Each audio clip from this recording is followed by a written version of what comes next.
তো হ্যালো বন্ধুরা, সবাই কেমন আছো? তো আশা করি সবাই খুব ভালো আছো। তো আজকে আমি চলে গেছিলাম এই দোকানটা মাসির চপের দোকানে, যেখানে আমি প্রায় চপ খেতে যাই। তো দেখে নাও, চপের দোকানটা খুবই সুন্দর।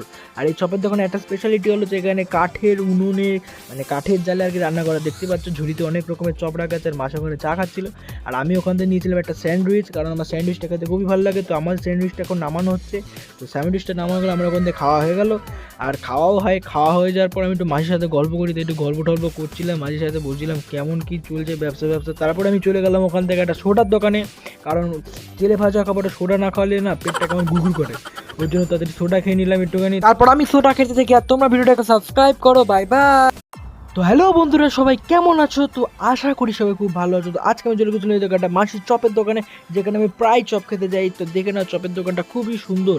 আর এই চপের দোকানে একটা স্পেশালিটি হলো যে এখানে কাঠের উনুনে, মানে কাঠের জালে আর কি রান্না করা। দেখতে পাচ্ছ ঝুড়িতে অনেক রকমের চপ রাখা আছে, আর মাসা ওখানে